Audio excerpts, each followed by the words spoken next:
the patterns on the head are also formed. The more you pour maths or science or history or geography or civics, the child takes a liking to what it likes and forms a pattern in the head. Anything that you pour in excess goes into a side road that is in disrepair. The child's patterns of what it does not like will not grow. The child's pattern of history, that this country was built by Nehru and Gandhi and founded by Babur, will not go. I call it the highways of our minds.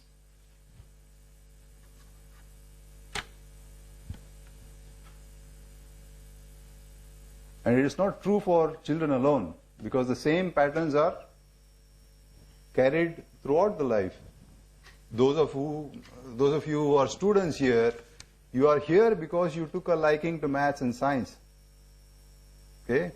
Otherwise, in many universities, those who are BA or BCom who want to get into some management course, they have to be put through an orientation course to understand maths or quantitative techniques, right?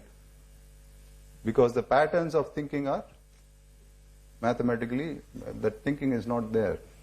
So these highways of our minds, this mutilated history does not go. It is a job of the parent and those now on the social media to educate others on the real history of this country, the real civilization, the real ancient traditions of our country. In the absence of that, what happens? If you see the next slide, someone sent it on Twitter just a few days back. This is a herd of sheep. What are they doing? They are all going through a gate, as is the practice. There is no fence. They can go from anywhere. They can leave the place from anywhere, but they are not. They are leaving it through the gate. Because only the gate is built, there is no fence.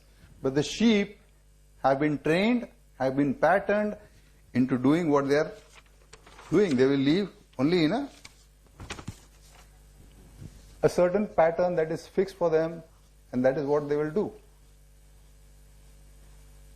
For many, many years, the communists and the media was doing this. They were feeding this pattern until social media came along. And many assertive voices started speaking and challenging the media persons, the politicians, on the facts of our history, on the facts of our dharam, and the facts of their own backgrounds. There was no place to hide anymore. Now let's go to the second part, the MSM and its political agenda. The media the journalists like to call themselves messengers. Have you heard that? They say, don't shoot the messengers. We are just the messengers. We are just the reporters. Actually, it's not true. The medium is the message. If you turn on Times now, what do you expect? Only 1% talking. You know what to expect, right? Now, if you turn on NDTV, what do you expect to hear? Or if you read Indian Express, what do you expect to hear? If you open the Times of India, if you pick the Times of India, what do you expect to see? These guys are very smart. First, they started putting a full-page advertisement wrapped around the front page. Okay? Then they realized people are smart. They are simply removing it and throwing it away. So now what does Times of India do? They actually stick it to the front page. Not staple, they actually paste it. So you have to tear it and take it out.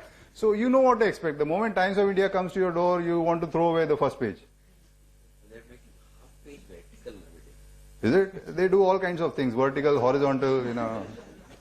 Half this thing. So you're forced to read the news. That's right. And opening it is so difficult, everything will be falling again. So who says Indians are not creative?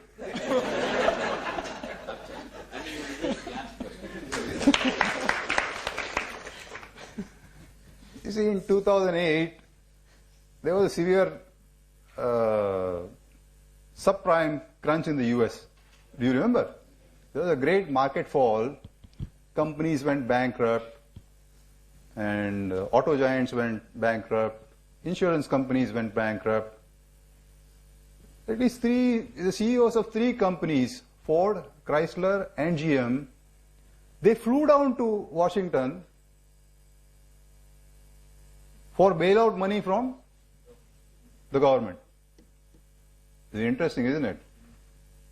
In a free market, capitalist system, free market system, 3 CEOs flew down to Washington to beg for money.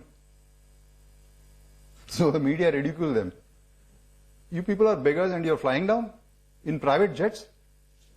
So they went back with the private jets and they came back in hybrid cars to beg for money.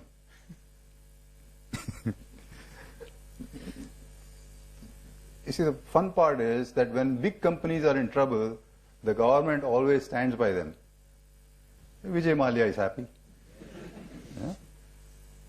But we'll catch hold of small. They want to, now tax street side dosa sellers. Panipuri walas, bhaji pav walas, all those people. But if you are a big criminal, chances are you can get away. That's what the government keeps telling people. So the American government funded all those people, Ford, Chrysler, AIG, and kept on giving them money, but they gave a little money to those who lost homes so that they can save their homes also. I was inspired to understand the media by one of the videos that happened at the time, in March 2009. The financial channels don't care about the consumers. What they care about is their financial bosses, that the advertisers, the companies. That's where their money comes from. They don't care about the consumers. In a similar fashion, the other newspapers, TV and news outlets, they don't care about you. Who do they care about? They care about their political agenda. No matter what, Modi will never be a darling for NDTV. Okay, he will never be. So Jon Stewart, one of the comedians, did a program on CNBC because one of the CNBC guys who was ranting against Obama refused to appear on the show after agreeing to appear on the show. The audio may not be very clear, but let's listen to this. It's an 8-minute video. Okay.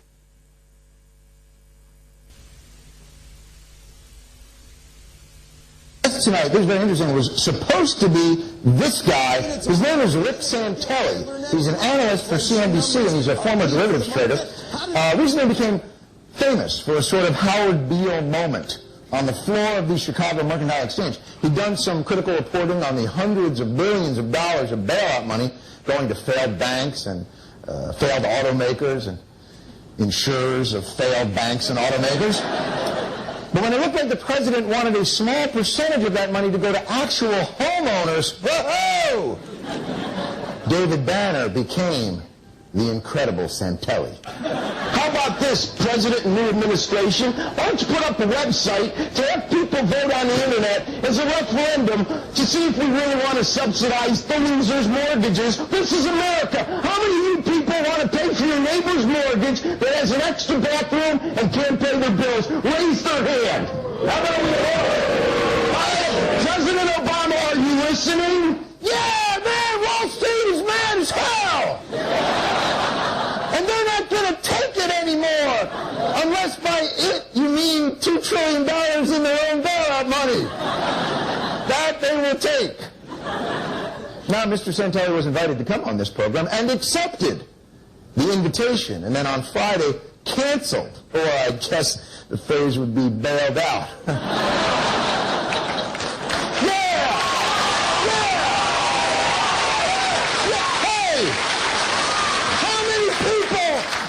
To see Santelli come on this program. Are you listening?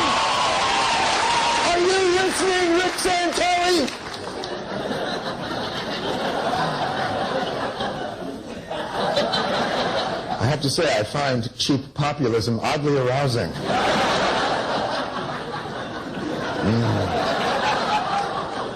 But see, Rick Santelli is angry that these loser homeowners are going to get bailed out. He believes in personal responsibility. He believes in not rewarding the losers for missing all the warning signs. I mean, for God's sakes, the guy works at CNBC. They're the best of the best. The only business network that has the information and experience that we need. In business, knowledge is power. And only one network has the information and experience you need. I just said that. Because when it comes to business news, you probably can't name another network. Uber. Okay, got it. So to all you dumbass homeowners out there who let your optimism and bad judgment blind you into accepting money that was offered to you from banks, educate yourselves. Bear Stearns is fine. Do not take your money out. This is weird. If there's one takeaway other than plus 400 somewhere, Bear Stearns is not in trouble. Charlie, we talked about this yesterday. Lehman Brothers, he is no Bear Stearns. I would concur with Charlie that you can't compare Bear management and Lehman management. Lehman management is incredibly engaged and responsive. Will Merrill need to raise capital? No. That continues to be the refrain from management, from Mr. Fain. You saw they raised $12.8 billion in capital, remember. $4.2 billion of that was excess capital. No need to raise additional capital, says Merrill Lynch. The Bank of America is now the cheapest and the best, and I have to admit that as much as I like Wachovia, I think Bank of America is going to 60 in a heartbeat. And this morning in New York City, AIG basically gave some sort of insight into how much they may owe and how much they may lose. What they're saying right now is that the subprime losses or their exposure, whatever's going to happen to them, is very manageable. It doesn't mean that they're not going bankrupt. Does it mean, obviously, they're not. They're the biggest insurance company, they're well capitalized.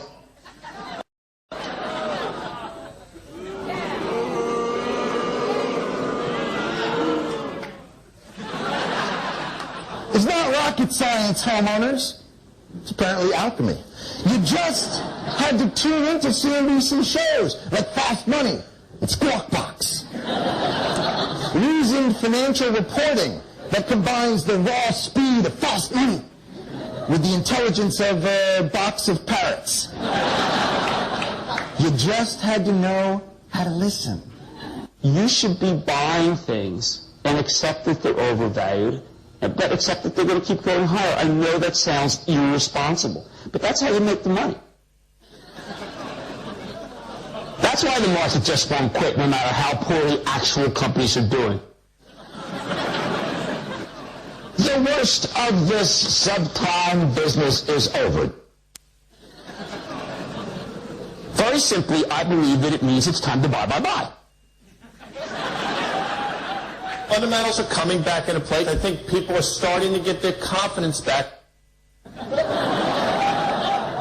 Wow. If I'd only followed CNBC's advice, I'd have $1 million today, provided I'd started with $100 million. How do they do it? How do they do it? I can see why Santelli is mad at homeowners. Because CNBC does it with access. They're not afraid to sit down with CEOs from soon-to-fail companies like Bear Stearns, General Motors, and Merrill Lynch and ask them the questions that those CEOs would like to be asked. Will there be more write-downs at Bear Stearns? We feel pretty comfortable and confident in where we are as we sit here today. So it doesn't sound to me like you're expecting to have any more write-downs to come. I wouldn't expect any. The upside potential for the company we think is good, and we're going to keep going with this strategy. I got to ask you about Saturday night. Kid Rock comes out at your GM-style event, raises the roof, so to speak. Have you seen the videotape of your Vice Chairman Bob Lutz and some of the dancing he's doing there? I think that the view is that yes, the U.S. is going to slow down, but there's still a lot of optimism around the rest of the world. It's amazing. We've had a lot of executives on who say the same thing, that in fact their businesses are doing okay. That is amazing. I mean, these CEOs saying their own businesses are doing okay. I mean, it makes sense to take the CEO's word for it. For instance, I know O.J. Simpson. He told me that he didn't kill anybody, and he should know he was there. Perhaps the network's finest hour was its interview with Sir Alan Stanford, whose bank and wealth management firm was posting oddly positive results in a down market because it was a fraudulent Ponzi scheme. You managed to avoid the subprime debacle almost entirely, didn't you? 100% we avoided the subprime debacle. What told you it was not a wise move? Well, it was very simple. I ran a Ponzi scheme. Instead of investing the money, I stole it. $8 million worth of it. I'm bad. Come on, CNBC's Carl Quintanilla. You got one of the biggest white-collar criminals in history live on the air. Don't let him off the hook. Before we let you go, Here it comes. The $1 million question. is it fun being a billionaire? Well, yes, I have to say it is fun being a billionaire. You.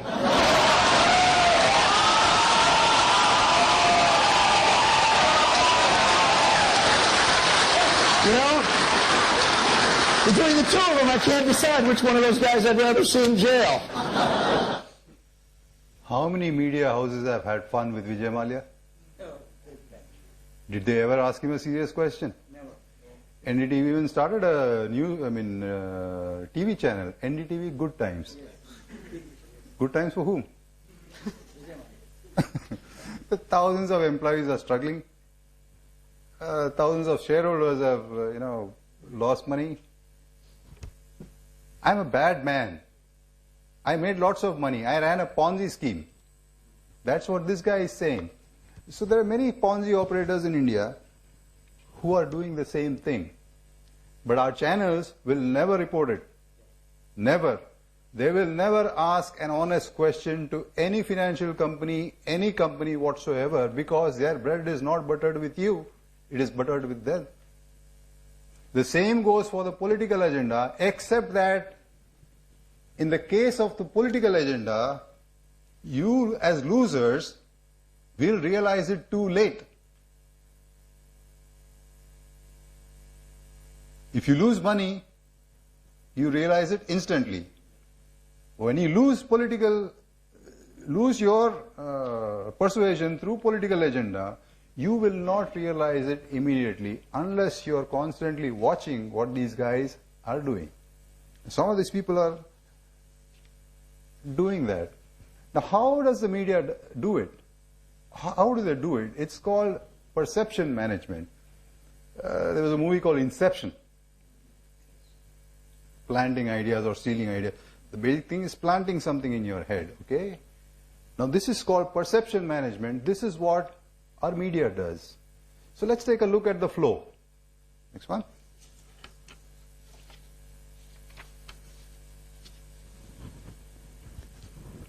This is a rough flow I've created. There's a political agenda. Then they pick the news item of the day. Somebody says Baran Wani is a young leader, the son of a poor headmaster. That is my agenda. So who do I call? I call 4 guys who will tom-tom my view. Okay? And that is the perception I'm trying to create. What happened? Nawaz Sharif also glorified him in the United Nations, Baran Wani. What happened prior to that? A lot of videos of Baran Wani were already in the public domain. And Barkha had to withdraw her previous comments and say, it is bad for Nawaz Sharif to eulogize a terrorist. But so far this guy was the son of a poor headmaster. Now it's bad for Nawaz Sharif to eulogize him. Okay? And then, the next one is 2 days back. Some report or, people talking about stopping the Indus water to Pakistan because of the Uri attack. So, Barkha calls 4 people to discuss the topic. Okay? And they conclude that India should not stop Indus water to Pakistan. That is how the agenda is picked, debated. It is scripted like dialogues in a movie. Even the fights between the panelists are fake. After the show, they go to the back alley and they all have a snack and coffee and they chit chat and they go home, collect their money. Every panelist is paid money. Are you aware of this? Every panelist that appears on a TV show is paid money. It depends what is your quality. If you can shout more, maybe they pay you more. Okay. But it depends on your standing in society, to be honest. I mean, if you are an expert from JNU, you might probably get more. If a person like me goes on TV, they will have to cancel the program. So I might lose everything. So that's the way it's done. So then, after the program, she tweets gladly, reassured, India will not cut off Indus water, as if her panelists have made the decision. So that is hammering a perception through a TV program and making you believe that these are the decisions we have reached. Now for 12 years they have all pronounced Modi guilty of all kinds of crimes. I remember a funny incident, where this Narendra Modi was launching the Sabarmati riverfront. And after inaugurating it, he took a boat ride. It was very windy, so he was wearing a cap which flew and fell on the water. So Narendra Modi got off the boat, he walked on water for some 10 feet, he picked up the cap and walked back on water to the boat. Do you know what the headlines were next morning? Modi cannot swim.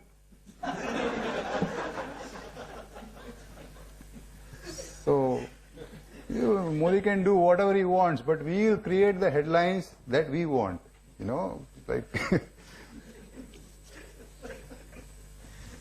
I was once in the patterns and perceptions are so strong that they don't go away easily from our heads. I was once returning from Lucknow to Delhi by an Indian Airlines flight, long ago, when there was only Indian Airlines. Okay? We were boarded on the plane for the 5 o'clock flight. So after the boarding was complete, the doors were shut, the pilot, a female pilot, a rare one, she was trying to start the engine wouldn't start. Just like your car, it wouldn't start. So they decided to deplane all the passengers and they made us wait near the plane on the tarmac and they called the engineers. 2 engineers came, they opened the side doors of the engine and they started repairing it. So after some 15 minutes they said, it's fine, now you can go. So we all boarded the plane again. And the doors were shut and the pilot tried it again, it still did not start. So now they decided there's some bigger problem, so they sent us back to the terminal. They gave us snacks and all and they said now it will take some 2-3 hours to set the problem right, so it will be 10 o'clock by the time we leave. But finally, we had some luck, so they decided the departure will be 9 o'clock. Okay? So we all took the bus and went to the ladder to board the plane, but some of the passengers were agitating. We will not leave, and the plane will not leave unless the two engineers go with us.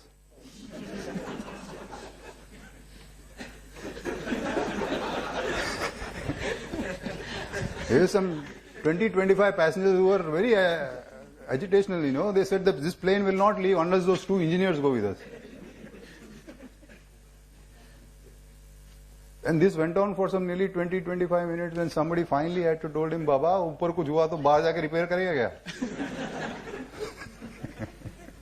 So, when we face circumstances, our pattern of thinking is not very alert. We are not very alert to situations.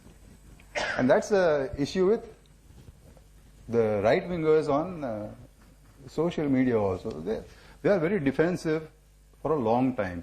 And because they are defensive, they have to be more truthful, more factual, and more logical. Why? I was talking to my colleagues, your colleagues in IIT today also, that if I'm the only goalkeeper and everybody is shooting at me, my job is harder to defend. Okay? Because I am the one who's facing all the kicks. So for a long time we have been only defending. No, this is not true. These are the facts, these are the facts, these are the facts. So there's a guy called Tufail Ahmed who's a very nice writer, and he tells us this. No, there's one, Tufail Ahmed, you know.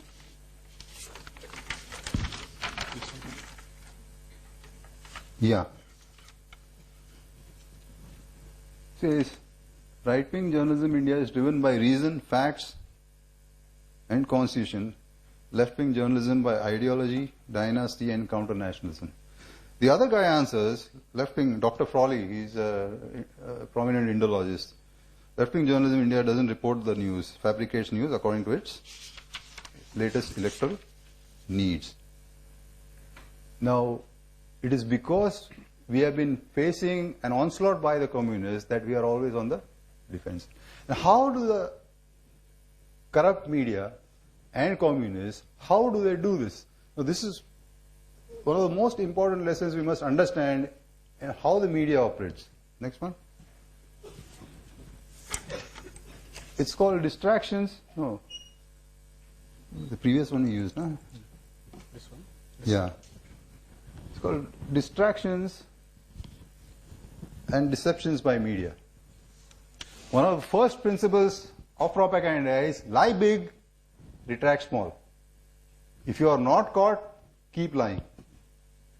So the big lie will be on front page. Modi did a Rambo in Uttarakhand. There is no story like that, but it went on for days. Finally, they apologized for it. What? Where? On the 6th or 7th page, a small thing like this. So the principle is lie big, retract small. Unconfirmed or uncontrolled sources as facts. There is always a source in NDTV, sources. Sources told us Sonia is unhappy or Sonia is happy. Okay? Once Barkadat even quoted a source called Ankit. So who? Which? Ankit from IIT. No, Ankit from IIT. Yeah, okay, whichever it is. So this is going on. And now there is another concept called monkey balancing. What is monkey balancing? Next one. This is what, if you point out some fact, the commie guy will bring some unrelated issue to balance it. Now here's Jagannathan talking about what is the issue with Islam and how it can be. Now suddenly Radhi brings in militant Hindutva. Now what's the connection? They are talking about Islam and he brings in it cannot be solved by militant Hindutva. Even Jaggi is stunned. What has Hindutva got to do with this? Nothing. So this is called monkey balancing. If I talk about 1984, he will talk about 2002 riots. As if 1984 happened because of 2002 riots. Okay. You talk about terrorist attack in Kashmir for the umpteenth time, they will say it is happening because of Babri, which happened in 1992. So all these concoctions keep going on and on. We come to the final section of our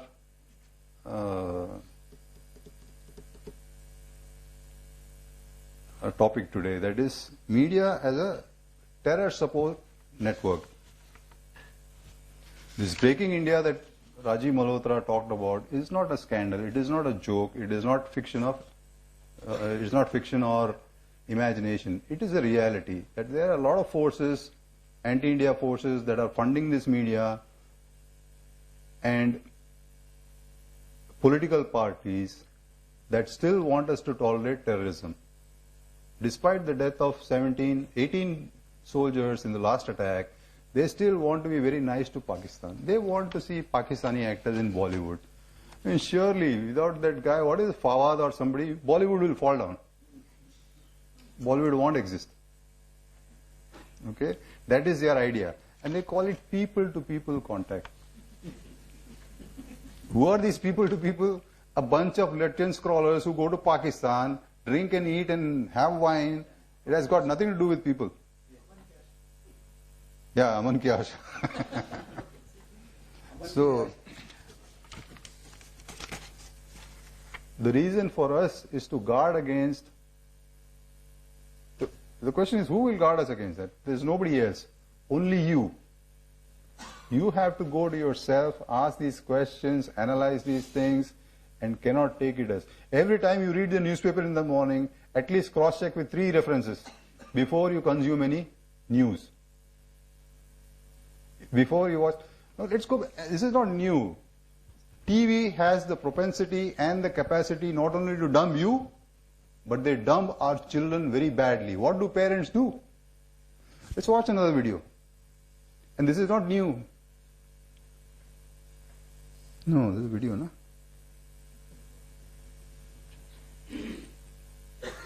No.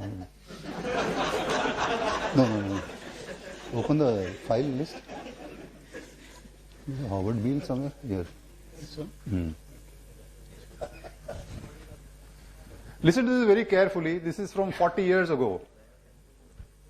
Howard Beale, yeah.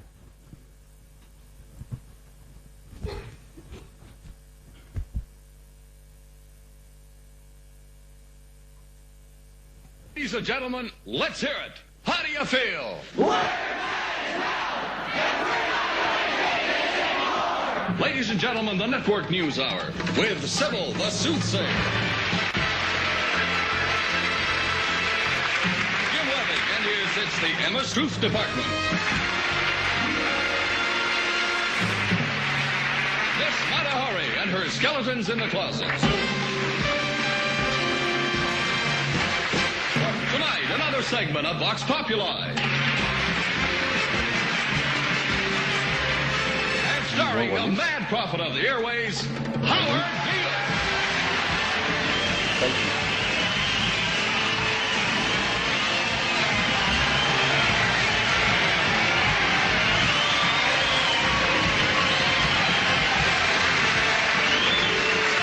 Edward George Ruddy died today. Edward George Ruddy was the chairman of the board of the Union Broadcasting Systems, and he died at 11 o'clock this morning of a heart condition, and woe is us. We're in a lot of trouble. So, a rich little man with white hair died. What has that got to do with the price of rice, right? And why is that woe to us? Because you people and 62 million other Americans are listening to me right now. Because less than 3% of you people read books. Because less than 15% of you read newspapers. Because the only truth you know is what you get over this tube. Right now, there is an entire generation that never knew anything that didn't come out of this tube. This tube is the gospel. The ultimate revelation. This tube can make or break presidents, popes, prime ministers. This tube is the most awesome goddamn force in the whole godless world. And woe is us if it ever falls into the hands of the wrong people. And that's why woe is us that Edward George Ruddy died. Because this company is now in the hands of CCA, the Communication Corporation of America. There's a new chairman of the board, a man called Frank Hackett, sitting in Mr. Ruddy's office on the 20th floor. And when the 12th largest company in the world controls the most awesome goddamn propaganda force in the whole godless world, who knows what shit will be peddled for truth on this network? So you listen to me. Listen to me. Television is not the truth. Television is a goddamn amusement park. Television is a circus, a carnival, a traveling troupe of acrobats, storytellers, dancers, singers, jugglers, sideshow freaks, lion tamers, and football players. We're in the boredom-killing business. So if you want the truth, go to God. Go to your gurus. Go to yourselves. Because that's the only place you're ever going to find any real truth. But man, you're never going to get any truth from us. We'll tell you anything you want to hear. We lie like hell. We'll tell you that Kojak always gets the killer and that nobody ever gets cancer in Archie Bunker's house. And no matter how much trouble the hero is in, don't worry, just look at your watch. At the end of the hour, he's going to win. We'll tell you any shit you want to hear. We deal in illusions, man. None of it is true. But you people sit there day after day, night after night, all ages, colors, creeds. We're all you know. You're beginning to believe the illusions we're spinning here. You're beginning to think that the tube is reality and that your own lives are unreal. You do whatever the tube tells you. You dress like the tube. You eat like the tube. You raise your children like the tube. You even think like the tube. This is mass madness, you maniacs. In God's name, you people are the real thing. We are the illusion. So turn off your television sets. Turn them off now. Turn them off right now. Turn them off and leave them off. Turn them off right in the middle of the sentence I'm speaking to you now. Turn them off.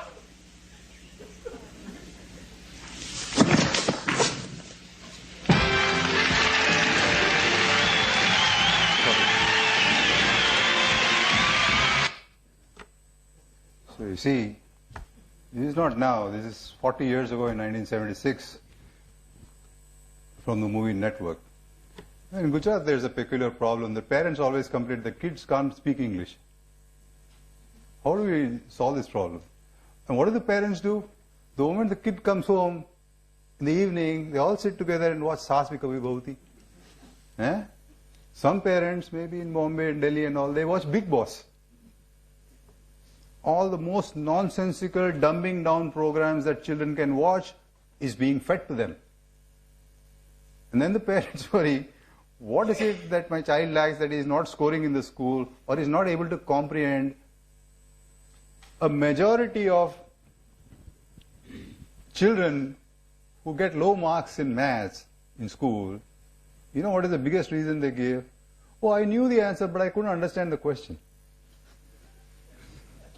When they solve the paper at home, the parent, they realize that I knew how to solve this, but I couldn't understand the question.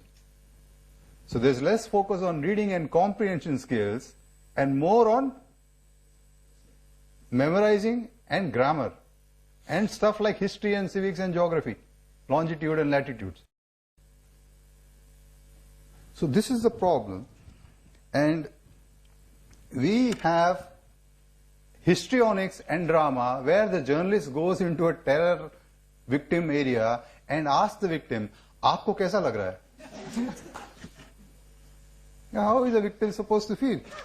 So when it comes to Pakistan, these people, this media, these commies have an agenda with the Islamists, with the foreign, I call it Chrislamist, Christian and Islamist agenda put together. I call it Chrislamist. Now they have, next. Yeah. This is how I picture it. You know, all of them, the media, the politicians of the secular variety, or we call it secular on social media, then the commies, then the NGOs, the activists. For that Yaqub, they opened the Supreme Court at midnight. You know, this is a luxury that terrorists have in India. And even today, these same folks are batting for the terrorists. And even after this Uri killing of 18 people, these people are still batting for Pakistan. As a consequence, I have called them terror support services. Just like you have customer support services, I call them terror support services. All of them will always stand by terrorists as far as India is concerned. Okay? They will stand by Pakistanis because their payment comes from ISI. There was one Ghulam Nabi Fai who was using ISI money and feeding our journalists and activists. And this goes on and on and on. And this is a problem that the government faces and we as people face. And these are the same people who want Hindu culture destroyed. I had to cut short a lot of things because we were running late. But there's always good news. There's one guy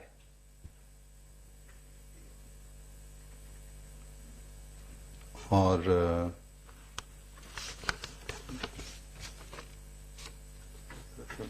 the head of a political party who has the answers to all problems. He once said that we try our very best, but only 1% terrorists get through. Okay? But now he has found a new way of solving the problem. Earlier his answer to everything was women empowerment. RTI. Huh? RTI. Yeah, we got RTI. Rajiv Gandhi brought computers. We empowered women.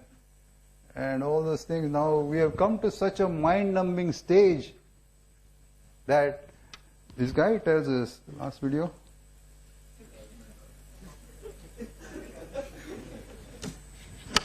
You just have to listen to this. I'm confident that this country can take on terrorism, defeat it, no problem. If we empower those people in the villages, we can sit back, relax, and they will destroy terrorism in 15 minutes.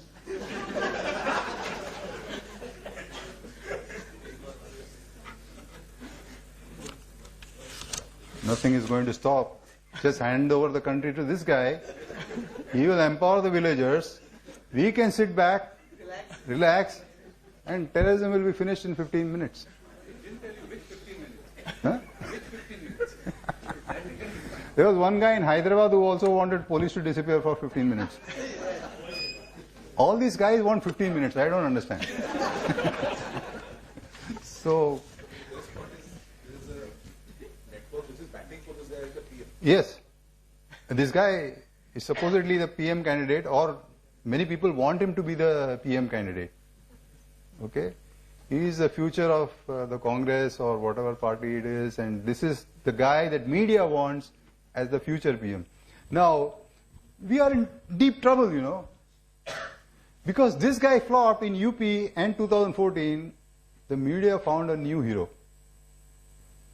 And ever since, we have been looking at IIT people with a great deal of suspicion. Bombay exception. Bombay exception.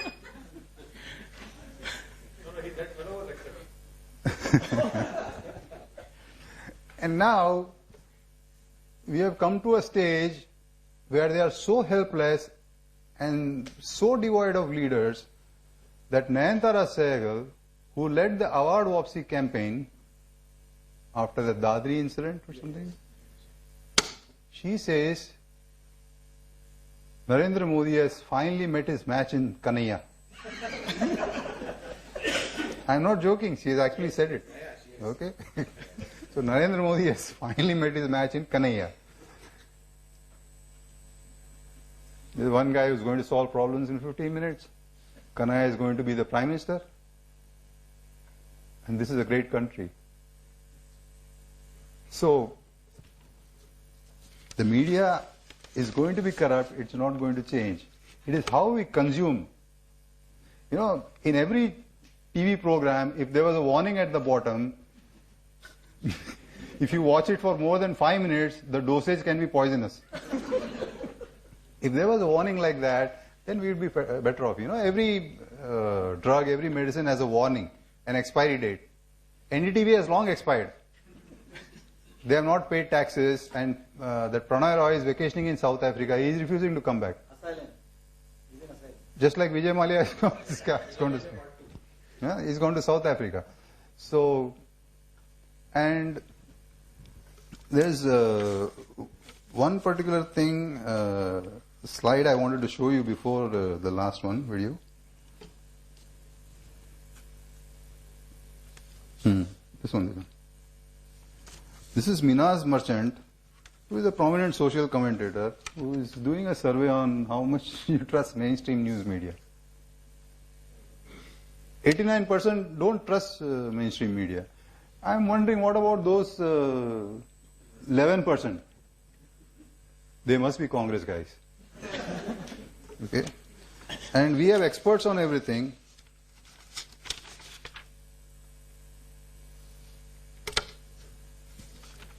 Back.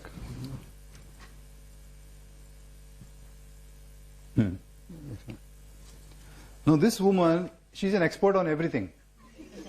Economics, rocket science, sanitation, water conservation, animal husbandry, 2002, satellite launches, and terror. So she tells us the key to fighting terror is to transform both societies to Pakistan and India into multicultural democracies. Now this is what I call paid news bantering. What is the comparison between India and Pakistan? Nothing. We have all our life been a democratic country. We have had the worst dregs of society living and prospering with us. Pakistan has never been a democracy. It has always been under military rule or front seat or back seat, whichever it is. Okay? We had a backseat PM some 2.5 years ago. Okay? So this is what the media wants. Regardless of anything, they will monkey balance us with Pakistan when we have still gone very far ahead from Pakistan. They refuse to acknowledge it. They want us. It's like the Joneses. The Joneses cannot catch up with us. We are doing well. But there are people who want to bring us down to the level of the Joneses. So this is what the media does. No matter how hard you try, now what is that we can do? We can educate ourselves, read ourselves more, understand and dissect everything, make sure every news is cross-checked. Every major news, not every Sunday news, every major news is cross-checked with people, and that is what we can do. And the most important thing that we need to worry about is what our children consume. We are very careful of the clothes that the children wear, what they eat. But we should be very careful what goes here. And that is what most parents need to do. I'm sure many students are still not parents yet, but parents face these problems. And the school gives so much homework on history, write this chapter, that chapter, and all kinds of things. And that's what we need to worry about. So that does it for the day. Thank you for listening. Yeah.